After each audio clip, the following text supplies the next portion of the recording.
sahabat belajar, berjumpa dengan saya Nuni Silvana Kasman. Saya adalah calon guru penggerak angkatan ke-7. Kali ini saya akan melakukan aksi nyata untuk modul 2.3 tentang coaching untuk supervisi. Adapun tujuan pembelajaran khususnya adalah TGP mempraktikkan rangkaian supervisi akademik dalam pembelajaran dengan menggunakan paradigma berpikir coaching dan melakukan refleksi terhadap praktik supervisi akademik tersebut. Baik Bapak Ibu, selamat siang. Berjumpa dengan saya Nuni Silvana Kasman. Saya adalah calon guru penggerak angkatan ke-7. Kali ini saya akan melakukan kegiatan aksi nyata untuk coaching untuk supervisi akademik. Kali ini saya bersama rekan guru saya. Boleh Ibu diperkenalkan diri Ibu? Nah, perkenalkan, nama saya Yulan Cipresa.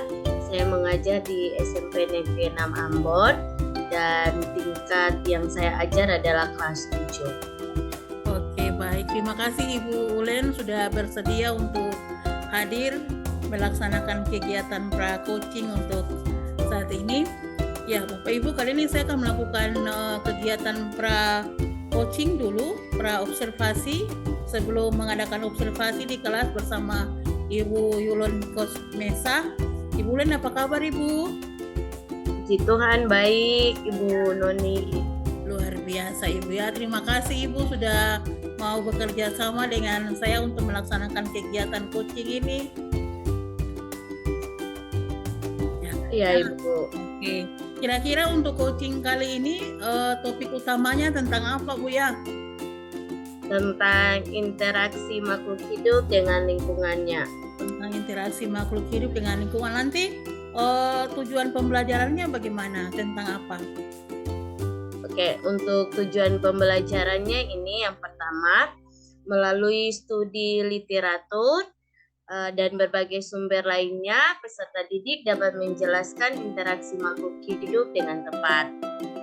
Kemudian tujuan pembelajaran yang berikut itu melalui studi literatur dari berbagai sumber, itu peserta didik dapat mengidentifikasi jenis-jenis interaksi makhluk hidup dengan tepat.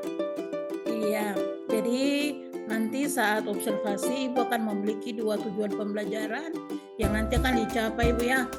Nah, Ya, untuk area pengembangan yang hendak dicapai bagaimana Bu, bisa dijelaskan? ya.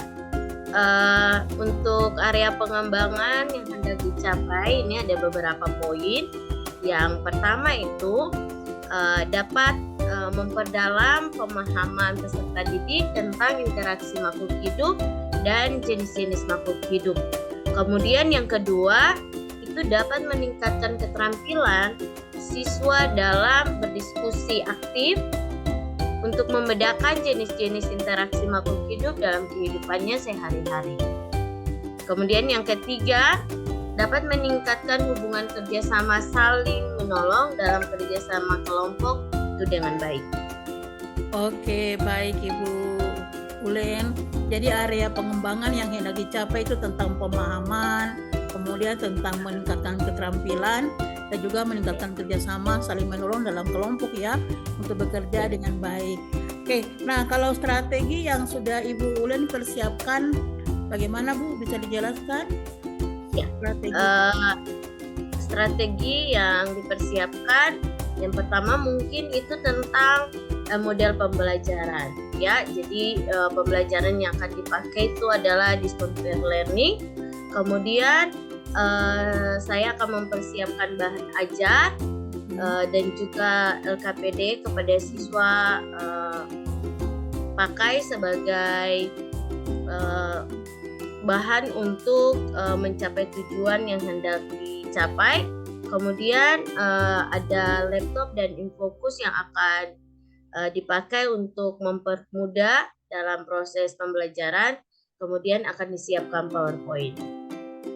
Oke Ibu Ulen, saya rasa sudah cukup baik ya persiapan Ibu nanti ketika akan melaksanakan proses pembelajaran di kelas. Ibu Ulen, saya mau bertanya lagi, pernahkah Ibu mendengar tentang pembelajaran berdiferensiasi? pernah dengar tapi belum menggunakannya dalam proses pembelajaran. Iya, nah kali ini saya akan memperkenalkan pembelajaran berdiferensiasi kepada Ibu Ulen.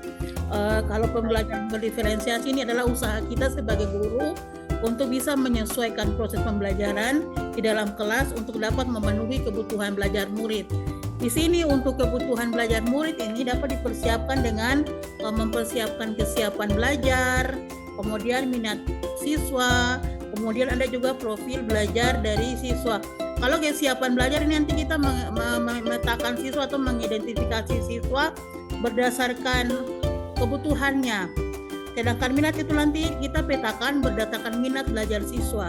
Sedangkan profil belajar murid ini berdasarkan profilnya ya. Pernahkah Ibu Ulen mendengarkan gaya belajar dari murid? Pernah mendengar gaya-gaya belajar?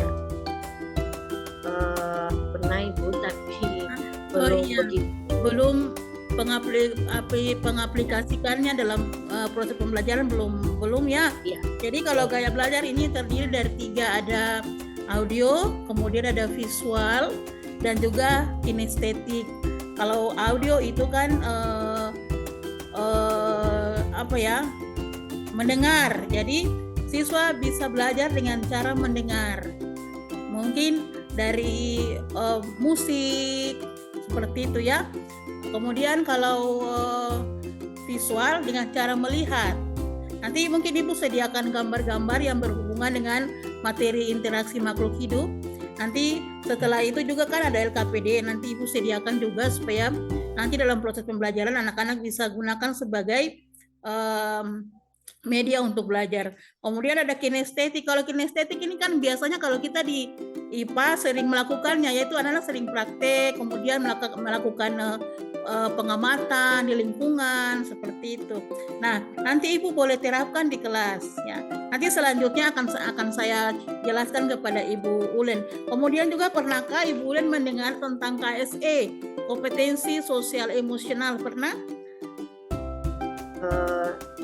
Pernah dengar tapi penerapannya yang belum.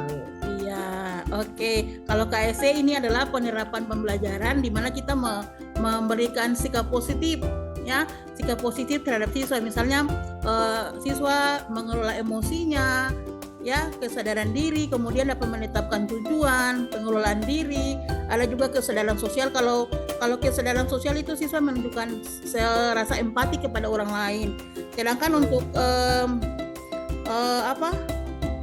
keterampilan berrelasi, nanti ada keterampilan berrelasi juga, itu adalah mempertahankan hubungan yang positif dan juga dapat membuat keputusan yang bertanggung jawab. Kalau membuat keputusan yang bertanggung jawab ini misalnya dalam kerja kelompok ya, anak-anak bisa membuat keputusan dengan cara bertanggung jawab. Nanti selanjutnya akan kita jelaskan lagi kepada Ibu Ulen supaya nanti bisa diterapkan dalam proses pembelajaran di kelas. Oke, Ibu Ulen? Baik, Ibu, baik. Baik. Terima kasih ya Ibu Ulen, nanti kita ketemu di kelas ya pada saat Ibu Ulen akan melakukan proses pembelajaran, dan saya akan melakukan observasi terhadap Ibu Ulen ya. Baik, Ibu. Oke, terima kasih Ibu. Selamat siang, sampai jumpa lagi. Ya, terima kasih Bu Noni untuk waktu dan berbaginya. Iya, siap. Terima kasih Ibu ya. Oke.